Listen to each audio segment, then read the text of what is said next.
اللہ تعالیٰ نے ان کو جو آواز دی ہے اور عشق رسول کا جس طریقے سے یہ کلام پڑھتے ہیں تو میں یہ کہتا ہوں کہ ہم پہ تو روح طاری ہو جاتی ہے.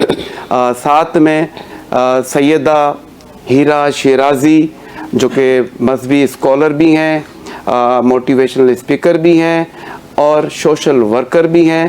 تو میں آپ سب لوگوں کا دل کی گہرائیوں سے شکریہ ادا کرتا ہوں کہ آپ لوگوں نے ہمیں ٹائم دیا, وقت دیا, اور ہمارے ناظرین کو بہت کچھ سیکھنے کو ملے گا. تو میں مفتی صاحب سب سے پہلے آپ سے سوال کرنا چاہوں گا, کیونکہ یہ ذی الحج کا مہینہ ہے اور یہ خاص ایام ہے, تو حج کی اہمیت اور مقاصد تھوڑا سا میں چاہوں گا کہ آپ بیان کریں. بہت شکریہ شاہ صاحب, اللہ رب العالمین آپ کو جزائے خیر دے, آپ نے مجھے پھر موقع دیا. بسم اللہ والحمد للہ والصلاة والسلام علی رسول اللہ, اما بعد. قرآن مجید میں سورۃ البقرہ میں اللہ تعالیٰ نے سیدنا ابراہیم علیہ السلام کو ڈسکس کیا بہت زیادہ تفصیلی طور پر. جی بالکل. اور وہاں بیت اللہ کی تعمیر کا تذکرہ کیا اور فرمایا کہ وَإِذْ يَرْفَعُ إِبْرَاهِيمُ الْقَوَاعِدَ مِنَ الْبَيْتِ وَإِسْمَاعِيلُ, کہ جب ابراہیم علیہ السلام نے اور اسماعیل علیہ السلام نے بیت اللہ کی تعمیر اللہ کے حکم سے رکھی, تو اللہ تعالیٰ نے اس تعمیر کے بعد اپنے نبی سے کہا کہ وَأَذِّن فِي النَّاسِ بِالْحَجِّ, آپ آواز لگائیے حج کی. تو انہوں نے کہا اللہ یہ ابھی تو کوئی بھی نہیں ہے ارد گرد, ابھی ہم نے صرف بیت اللہ تعمیر کیا ہے, یہ آواز کیسے پہنچے گی؟ اللہ نے کہا کہ آپ کا کام آواز لگانا ہے, لوگوں کو ہم پہنچائیں گے یہاں پر. اس دن سے آج تک بیت اللہ کا حج جاری اور ساری ہے. اچھا اس میں ایک بات ہے, حج جاری اور ساری ہے. رسول اللہ صلی اللہ علیہ وسلم کے نبوت سے پہلے اس بیت اللہ کا حج ہوتا تھا. مشرکین مکہ باقاعدہ حج کرتے تھے. اللہ تعالیٰ نے ان کے حج کو قرآن میں بیان کیا اور کہا کہ ان کی جو نماز تھی اور ان کا جو حج تھا الا مکاء و تصدیہ, تالیاں بجانا, سیٹیاں بجانا تھا. یہ برہنہ طواف کرتے تھے, مکمل برہنہ ہو کر, مرد اور خواتین. ان کے اندر تکبر تھا, یہ وقوف عرفہ نہیں کرتے تھے. تکبر کی وجہ سے کہتے تھے ہم حرم کے پاسبان ہیں, ہم مزدلفہ جائیں گے سیدھا, وقوف نہیں کرتے تھے عرفات کے اندر. بہت ساری ان کے اندر خرابیاں تھیں. تو رسول اللہ صلی اللہ علیہ وسلم نے جب اپنا حج کیا, جو آپ کا حجۃ الوداع کہلاتا ہے, جی بالکل, تو آپ نے اس وقت صحابہ سے کہا کہ خذوا عنی مناسککم. صحیح بخاری مسلم میں حدیث ہے کہ تم مجھ سے حج کے طریقے سیکھو. جو حج کا طریقہ وہ رسول اللہ صلی اللہ علیہ وسلم نے سکھایا. یہ جو حج ہے اس کی جو اہمیت اور مقاصد میں سب سے پہلی بات ہے وہ یہ کہ اللہ کو یاد کرنا کثرت کے ساتھ, وہاں پر پہنچ کر اللہ تعالیٰ کی بڑائی بیان کرنا, اس کی کبریائی. اس طرح تلبیہ ہوتا ہے, حج جو حجاج کرام ہیں وہ کہتے ہیں لبیک اللہم لبیک لا شریک لک لبیک ان الحمد والنعمت لک والملک لا شریک لک. یہ اللہ تعالیٰ کی کبریائی, بڑائی, اس کی توحید کے گن گاتے ہیں ہر حاجی, چاہے وہ مرد ہو یا عورت.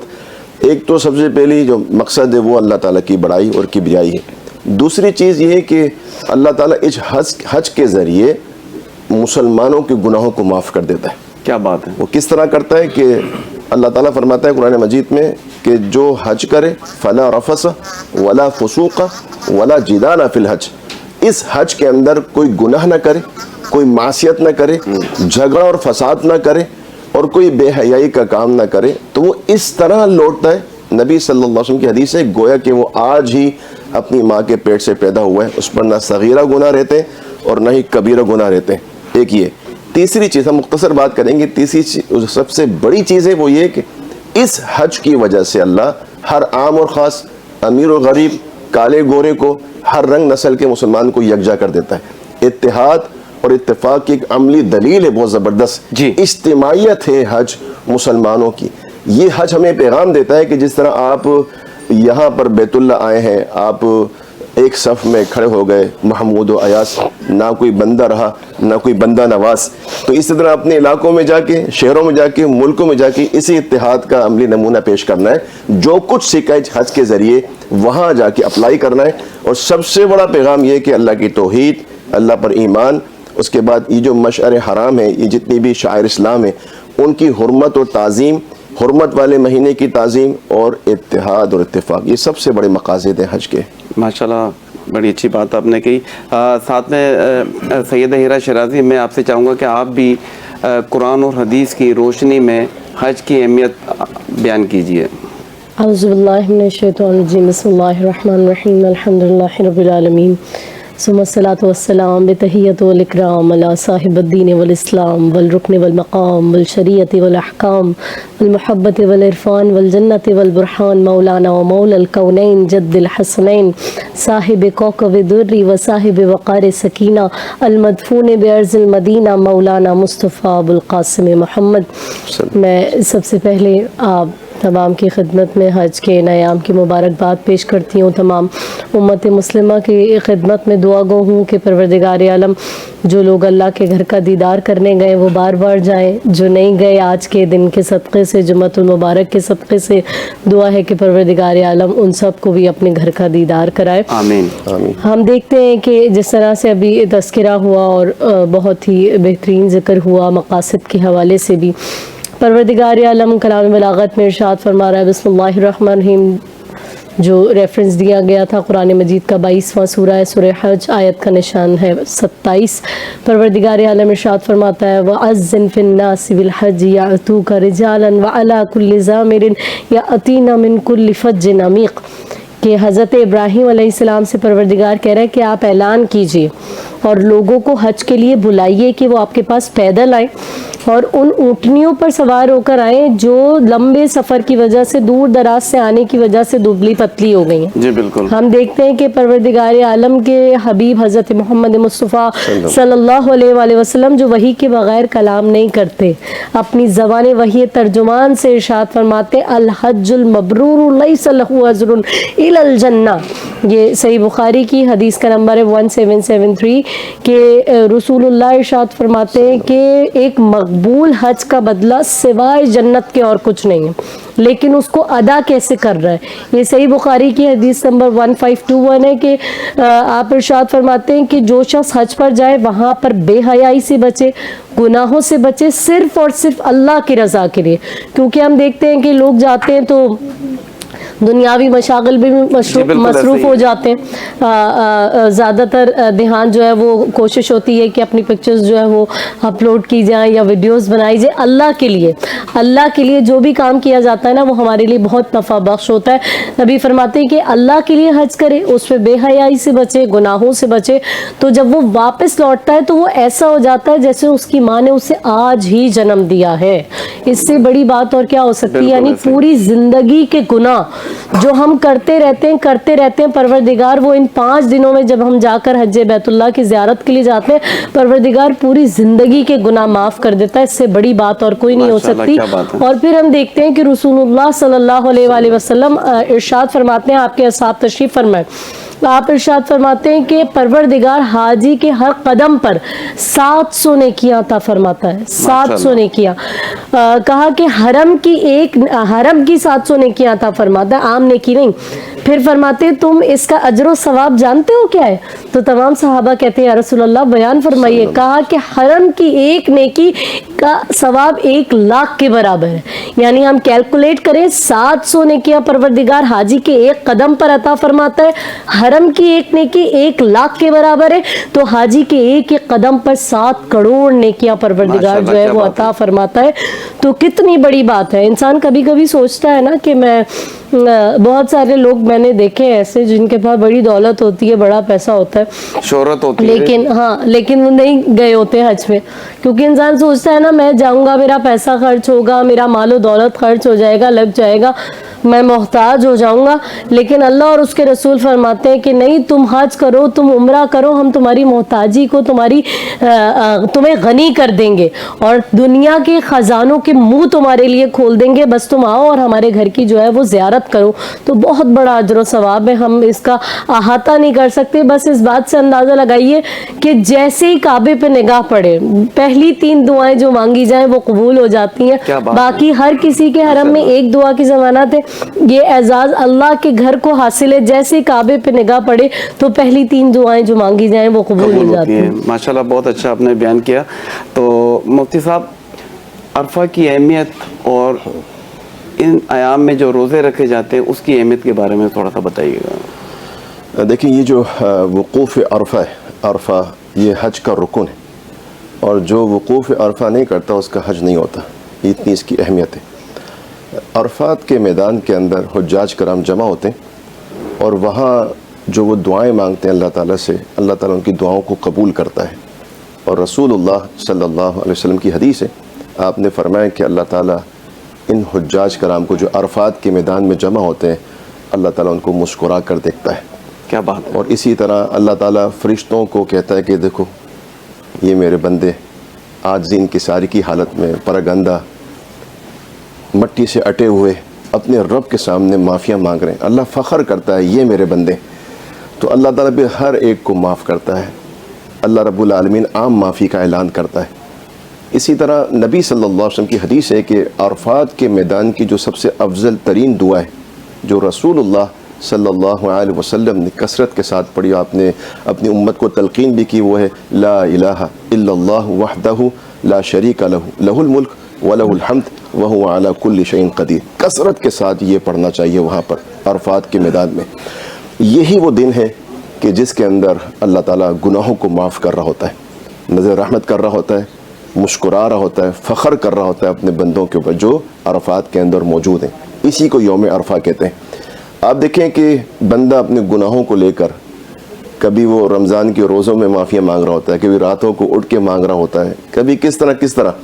تو یہ جو وقت ہے عرفہ کا، وقوف عرفہ، جس طرح میں نے آپ سے بات کی کہ مشرکین مکہ وقوف عرفہ نہیں کرتے تھے، ان کے اندر بدخصلت تھی، حج کے دوران وہ عرفات کے میدان میں وقوف نہیں کرتے تھے اور مزدلفہ ڈائریکٹ جاتے تھے، ان میں تکبر تھا۔ نبی صلی اللہ علیہ وسلم نے، اللہ تعالیٰ نے اس وقوف عرفہ کو فرض قرار دے دیا کہ اس کے بغیر حج نہیں ہوگا۔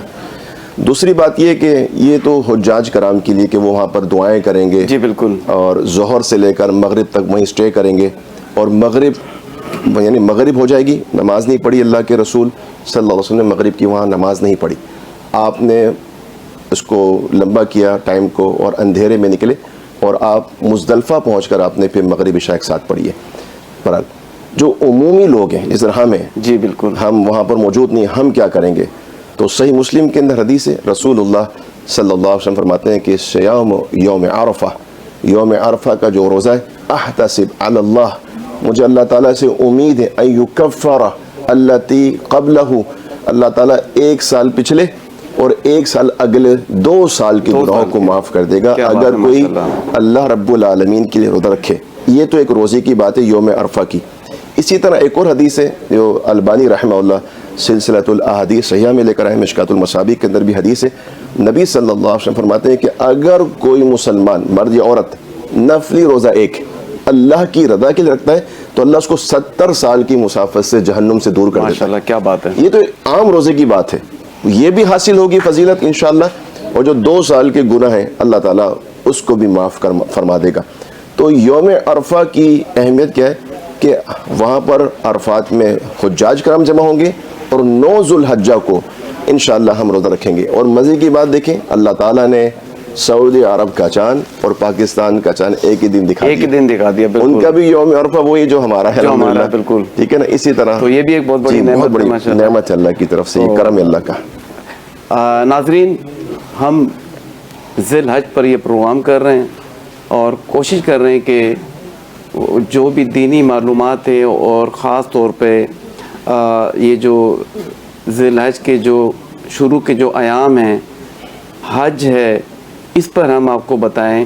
جو ہمارے مفتی صاحب موجود ہیں، اسکالر سیدہ ہیرا ہمارے ساتھ موجود ہیں، کہ ان دنوں میں جو آپ عبادت کرتی ہیں، جیسے ہیرا نے بھی کہا، آپ نے بھی کہا کہ وہ اتنی گناہ زیادہ بڑھ جاتی ہے، تو کیوں نہ ہم اس موقع سے فائدہ اٹھائیں، جو نفلی روزہ رکھا جائے اور اس کا پھر آپ ثواب دیکھیں کتنا زیادہ ہوتا ہے۔ تو میں چلتا ہوں ہیرا کی طرح۔ ہیرا، وہ لوگ جو اب تک حج نہیں کر پائے ہیں اور حج کرنا چاہتے ہیں، یقیناً ہمارا پروگرام لوگ دیکھ رہے ہوں گے، ان کی بھی خواہش ہوگی کہ ہم بھی حج پر جائیں، لیکن کیونکہ آپ کو پتہ ہے کہ خاص طور پر ہمارے پاکستان میں غربت بہت زیادہ ہے، لوگ جو ہیں وہ خواہش تو رکھتے ہیں لیکن جا نہیں پا رہے ہیں۔ لیکن کوئی ایسا لمحہ بھی ہوتا ہے کہ لوگ دعا کرتے ہیں، ان کی قبولیت کا وقت ہوتا ہے، دعا قبول بھی ہوتی ہے۔ تو وہ لوگ جو حج اب تک نہیں کر پائے، ان کو آپ کیا ایڈوائز کریں کہ وہ کیا عمل کریں, کیا دینی عمل کریں جس کی وجہ سے ان کی حج کے برابر کا ثواب ان کو مل جائے؟ بالکل. دیکھیں شاہ صاحب, حج کرنا تو ہر مسلمان کے دل کی خواہش ہے.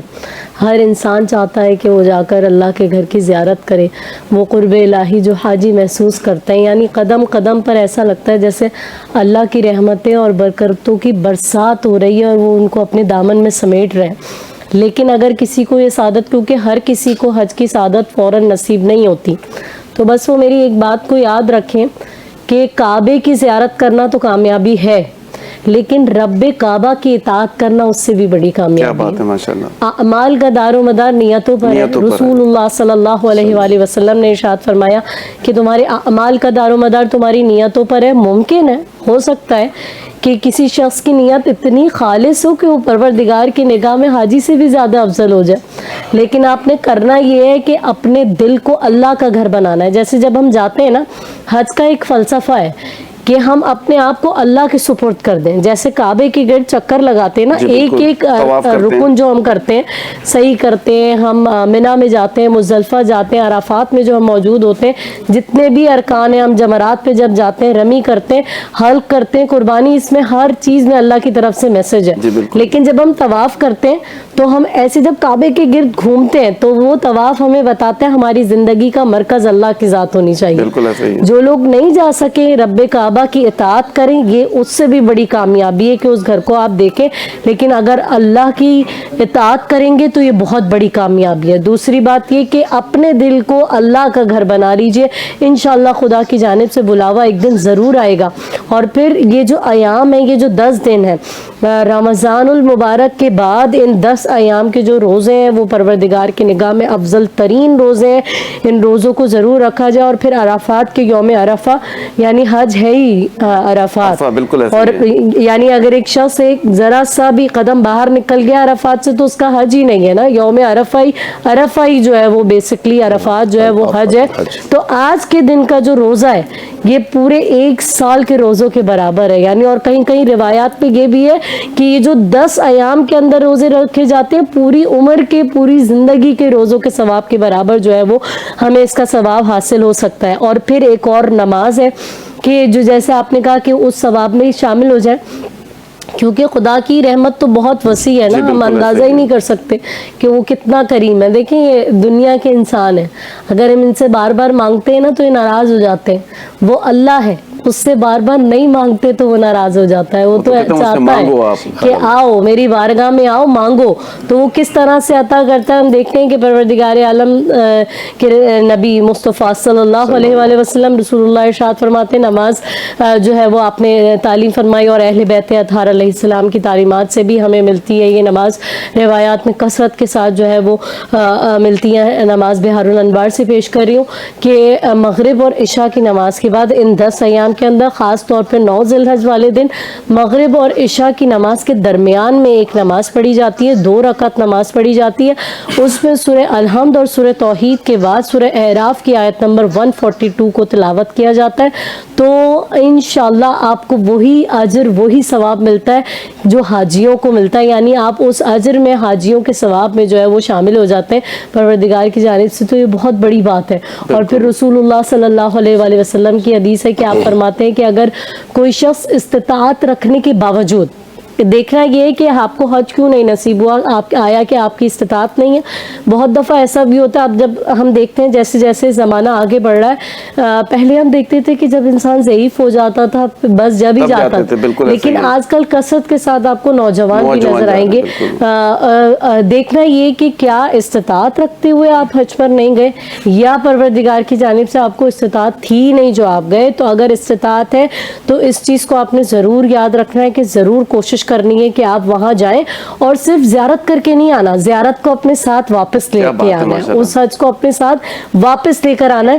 تبھی جو ہے ہم اللہ کی نگاہ میں جو ہے وہ محبوب ہو سکتے ہیں. نہیں بھی جا سکے تو کوئی بات نہیں, وہ کام انجام دیں جس سے اللہ راضی ہوتا ہے. یعنی کہ آپ حلال رزق کمائیں, آپ سچی توبہ کریں, اپنے والدین کی خدمت کریں, اپنے اس دل کو پاک کریں, لوگوں کو معاف کریں, نماز کی پابندی کریں, قرآن سے اپنے تعلق کو مضبوط کریں. وہ سارے کام کریں جن سے اللہ راضی ہوتا ہے تو یقیناً پروردگار کی رضا آپ کو ضرور حاصل ہوگی. اور پھر رسول اللہ صلی اللہ علیہ وآلہ وسلم ارشاد فرماتے ہیں جو شخص استطاعت رکھنے کے باوجود 5 سال تک حج ادا نہ کرے تو پروردگار اس کو اپنے آپ سے دور کر دیتا ہے. یعنی استطاعت ہو اس کے باوجود بھی آپ نہ گئے تو پروردگار آپ کو اپنے آپ سے دور کر دے گا. لیکن استطاعت نہ ہو, آپ یہاں پر بیٹھ کر ہی صرف اپنے دل کو اللہ کی رضا کا مرکز بنائیں اور وہ سارے کام کریں جن سے آپ کا رب راضی ہو, تو انشاءاللہ پروردگار آپ سے راضی ہو. ماشاءاللہ بہت اچھی بات کہی کہ ہمیں وہ کام کرنے چاہیے جس سے رب راضی ہو جائے. اور خاص طور پہ میں مفتی صاحب سے بھی پوچھنا چاہوں گا کیونکہ ذی الحج کا جو مہینہ یہ حرمت والا مہینہ ہے, تو اس پورے مہینے کی اہمیت سر آپ حرمت کی اہمیت تھوڑی سی بیان کیجیے گا. جی بالکل. سورہ بقرہ کے اندر سورہ توبہ میں اللہ تعالیٰ نے دونوں مقامات پر حرمت والے مہینوں کا تذکرہ کیا اور کہا کہ یسألونک عن الشہر الحرام, کہ یہ آپ سے سوال کرتے ہیں کہ یہ جو حرمت والے مہینے ان میں کیا کیا جائے, کیا ہونا چاہیے.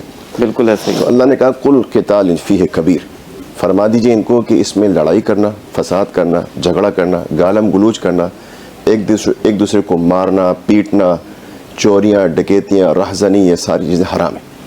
مشرکین مکہ جو بت پرست تھے اللہ کے رسول صلی اللہ علیہ وسلم کی بعثت سے پہلے, وہ بھی ان مہینوں کی حرمت کا پاس رکھتے تھے جبکہ وہ اللہ کے نافرمان تھے. ان کے نزدیک بھی حرمت والے مہینوں کی پاسداری تھی. جب حرمت والے مہینے آ جاتے, حرمت والے مہینے بھی ہمیں معلوم ہونے چاہیے. آج افسوس بات یہ ہے کہ مسلمانوں کو عیسوی مہینے یاد ہیں لیکن اسلامی مہینوں کے نام یاد نہیں, اور سیکوینس کے ساتھ یاد نہیں ہے, ترتیب سے یاد نہیں ہے, اور اسی میں حرمت والے مہینے بھی یاد نہیں ہے. قرآن مجید میں اللہ فرماتا ہے کہ ہم نے مہینوں کی گنتی 12 رکھی ہے, اور ان کے اندر جو حرمت والے مہینے اربعۃ حرم, 4 مہینے حرمت والے ہیں, وہ بالترتیب ہیں. نمبر 1 3 مہینے بالکل لگاتار ہیں, ذوالقعدہ, ذوالحجہ اور محرم, یہ 3 مہینے لگاتار. ایک رجب کا مہینہ ہے, یہ حرمت والے مہینے. مشرکین مکہ پر جب یہ مہینے آتے تھے تو وہ لڑائی چھوڑ دیتے تھے, جنگ چھوڑ دیتے تھے, زنا چھوڑ دیتے, چوری, ڈکیتی, رہزنی, لوٹ ماری سب چھوڑ دیتے. آج مسلمان یہ سب کچھ کر رہے ہیں, ان حرمت والے مہینوں میں کر رہے ہیں. جس طرح حرمت والے مہینوں کے بارے میں اللہ کے رسول صلی اللہ علیہ وسلم کی حدیث ہے, اس ذوالحجہ کے بارے میں آپ نے فرمایا کہ اللہ کے ہاں اس مہینے کے اندر کیا جانے والا عمل سب سے زیادہ محبوب ہے. کیا بات. تو صحابہ نے کہا کہ جہاد فی سبیل اللہ اس سے بھی زیادہ افضل ہے. آپ نے فرمایا کہ جہاد فی سبیل اللہ کے عمل سے زیادہ بھی افضل ہے ان ایام کے اندر, یہ جو ذوالحجہ کے 10 دن ہیں.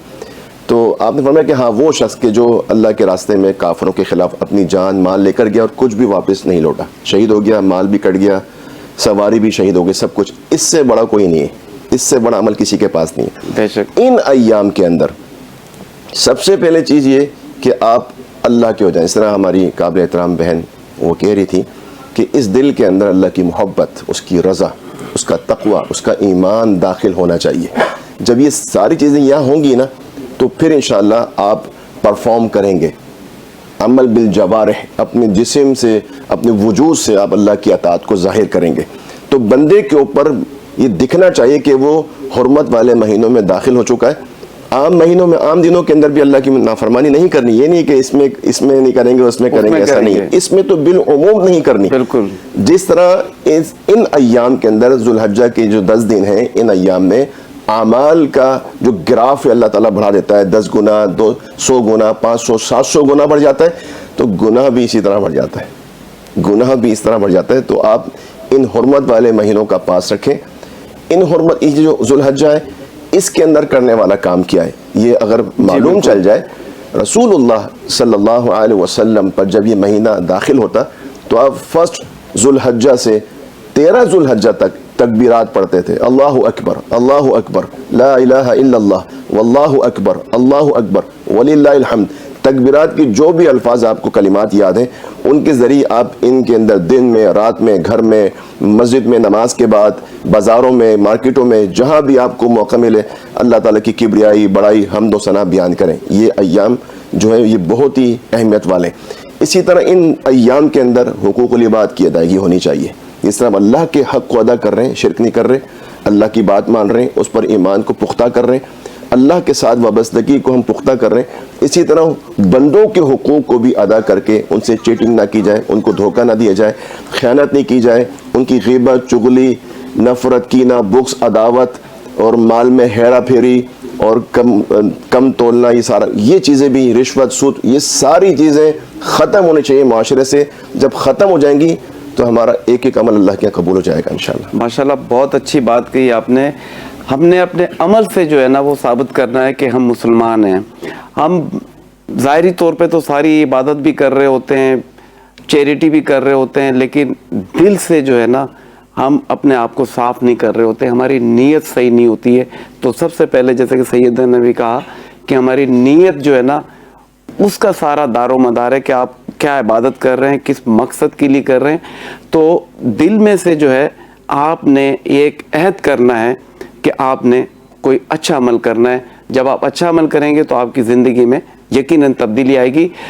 لیتے ہیں ایک چھوٹا سا بریک اور بریک کے بعد واپس آتے ہیں تو یہیں سے گفتگو کا آغاز دوبارہ کریں گے. ملتے ہیں ایک چھوٹے سے بریک کے بعد.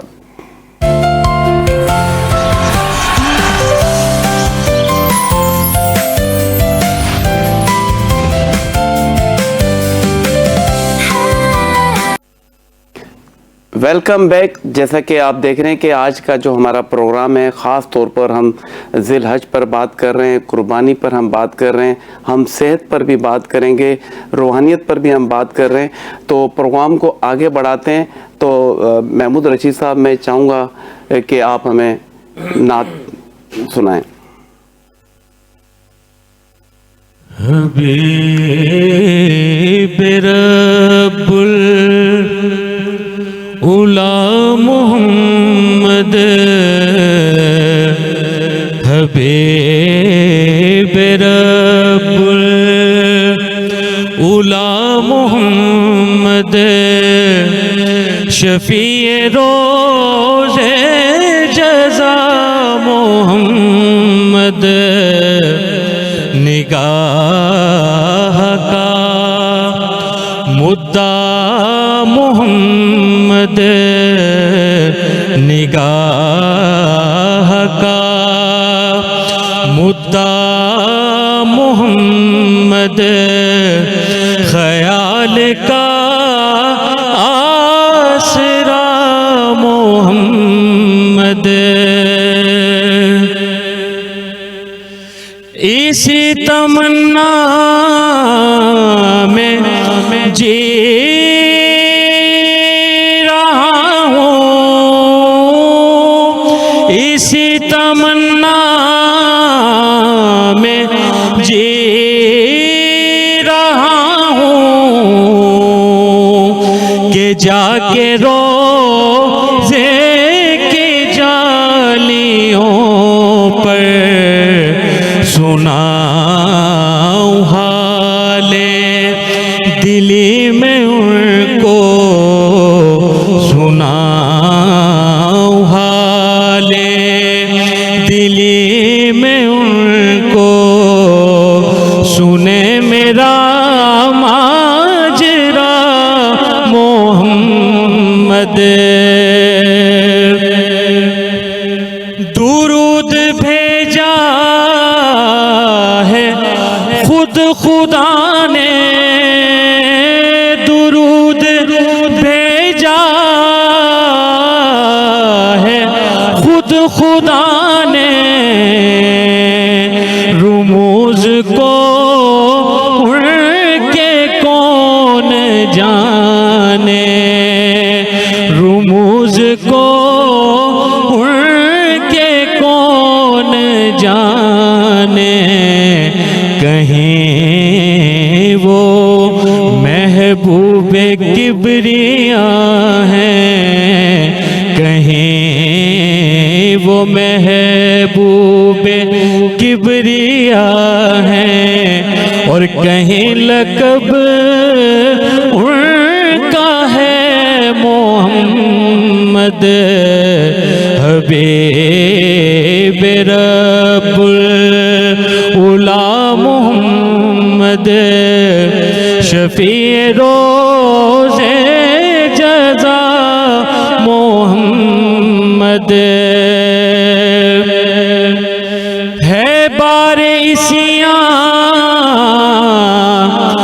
صبا کے سر پر ہے بار عیسیاں، صبا کے سر پر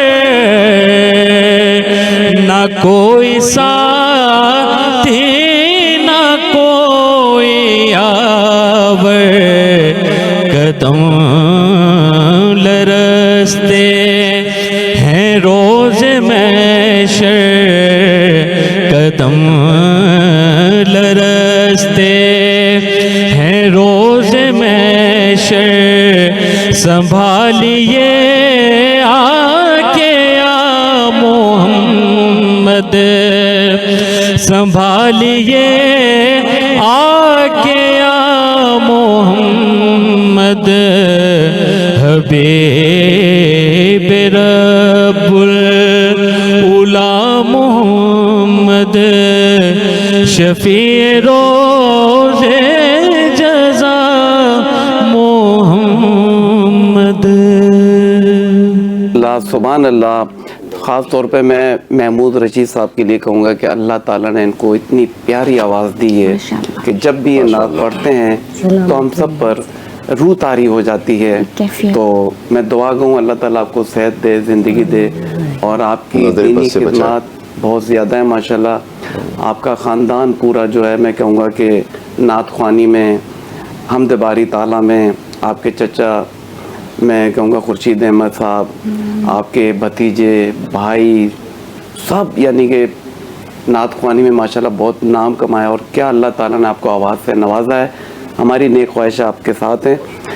اب میں چاہوں گا کہ ہمارے ساتھ ہمارے معزز مہمان نے ابھی جوائن کیا ہے ڈاکٹر ماریہ یوسف صاحبہ نے، جو کہ معروف ہیلتھ ایکسپرٹ ہیں۔ آپ کو شو میں خوش آمدید کہتا ہوں۔ Thank you. جیسا کہ آپ کو پتہ ہے کہ آج کا ہمارا پروگرام جو ہے وہ ذی الحج پر ہے۔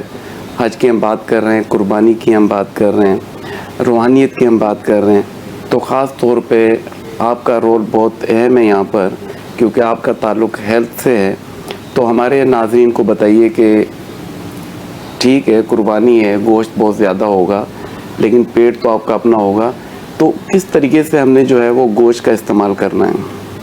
سب سے پہلے تو تھینک یو سو مچ، آپ نے مجھے اس خوبصورت پروگرام میں پرکیف محفل ایک طرح سے ہو رہی ہے یہاں پر، اس میں انوائٹ کیا، اور حج کے فیوز و برکات کے بارے میں بات ہو رہی ہے۔ میں اسپیکرز کو سن رہی تھی، بہت خوبصورت طریقے سے سب گفتگو کر رہے ہیں، اور بھی خوبصورت کلام سنا۔ تو اللہ تعالیٰ ان سب کے جو طریقہ کار ہے بیان کا، انداز بیان کا، اس میں برکت عطا کریں۔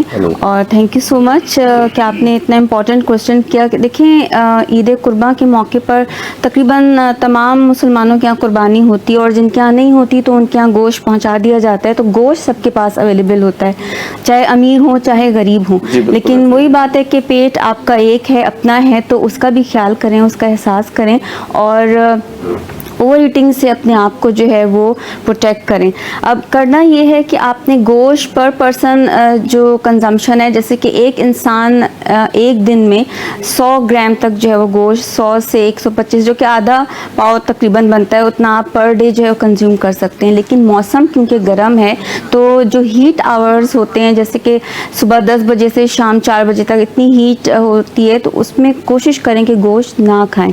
گوشت جو ہے آپ شام میں کھائیں، ہیلدی طریقے سے اس کو پکائیں، اور پھر ہیلدی طریقے سے اس کو کنزیوم کریں۔ جتنی کوانٹٹی ہے اسی کوانٹٹی میں رہ کے آپ کنزیوم کریں، اور اپنا جو پلیٹر ہے اس کے پورشن بنائیں۔ مینس کہ اگر آپ کا ایک پلیٹر ہے، اس کے 4 حصوں میں آپ ڈیوائڈ کریں، تو ایک حصے میں آپ نے گوشت، آپ کا کوئی بھی میل بنا ہوا ہے گوشت کا وہ لیں، اس کے ایک حصے میں آپ نے سیلڈ رکھنا ہے۔ سیلڈ ضرور کھائیں، کیونکہ سیلڈ آپ کا جو گوشت ہے اس کو بھی ڈائجسٹ ہونے میں ہیلپ کرے گا، اور سیلڈ جو ہے آپ کو اوور آل ہیلتھ کے لیے اچھا، آپ کو ہائیڈریٹ بھی کرے گا۔ انزائمز آپ کی باڈی میں جو ڈائجسٹیو انزائمز ہیں ان کی سیکریشن کو انکریز کرے گا، تاکہ آپ کا کھانا جو ہے وہ ہضم ہو جائے۔ اور ایک پورشن جو ہے اس میں آپ یوگرٹ رکھیں۔ یوگرٹ جو ہوتے ہیں وہ پرو بایوٹکس ہوتے ہیں، ہیلدی آپ کے جو گٹ بیکٹیریا ہوتے ہیں ان کو پروموٹ کرتے ہیں اس میں،